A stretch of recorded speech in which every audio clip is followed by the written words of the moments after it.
Cinema മേഖലയിൽ അവസരം കിട്ടണമെങ്കിൽ പകരം ശരീരം പങ്കിടാൻ ആവശ്യപ്പെടുന്നവരെക്കുറിച്ച് പല നടിമാരും വെളിപ്പെടുത്തിയിട്ടുണ്ട്. എന്നാൽ സിനിമാ മേഖലയിൽ മാത്രമല്ല സംഗീത മേഖലയിലും കാസ്റ്റിംഗ് കൗച്ച് നിലനിൽക്കുന്നുണ്ട് എന്ന് വെളിപ്പെടുത്തിയിരിക്കുകയാണ് ഗായികയും സാമൂഹ്യ പ്രവർത്തകയുമായ രശ്മി സതീഷ്. അങ്ങനെ കിടക്ക പങ്കിടാൻ ക്ഷണിച്ച് തന്റെ കയ്യിൽ നിന്നും തല്ലുവാങ്ങിയ സംഗീത സംവിധായകർ മലയാളത്തിലുണ്ടെന്നാണ് രശ്മി പറയുന്നത്. തന്റെ സുഹൃത്തുക്കൾക്കും സമാനമായ അനുഭവം ഉണ്ടായിട്ടുണ്ടെന്ന് രശ്മി പറഞ്ഞു. ചിലപ്പോൾ ഒരേ വ്യക്തിയിൽ നിന്ന് തന്നെയാണ് രണ്ടുപേർക്കും ദുരനുഭവം ഉണ്ടായിട്ടുള്ളത്. എല്ലാവരും കൂടെ ഇരുന്ന് സംസാരിക്കുമ്പോഴായിരിക്കും ഇക്കാര്യം പുറത്തു വരുന്നതെന്നും രശ്മി പറയുന്നു. ഇത്തരം അവസരങ്ങളിൽ സാഹചര്യം അനുസരിച്ചാണ് പ്രതികരിക്കുന്നത്.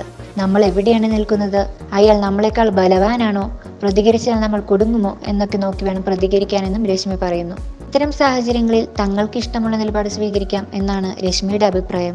വേണമെന്നുള്ളവർക്ക് അവർ പറയുന്ന കാര്യം അംഗീകരിക്കാം, അല്ലാത്തവർക്ക് നിരസിക്കാം. എല്ലാം അവരവരുടെ ചോയ്സ് ആണെന്ന് രശ്മി പറയുന്നു. പുരസ്കാര നിശയിലും വർണ്ണവിവേചനം ഉണ്ടെന്ന് രശ്മി പറയുന്നു. കഴിവിനല്ല, സ്റ്റൈലിനും ലുക്കിലുമാണ് അവിടെ പ്രാധാന്യമെന്നും രശ്മി പറയുന്നു.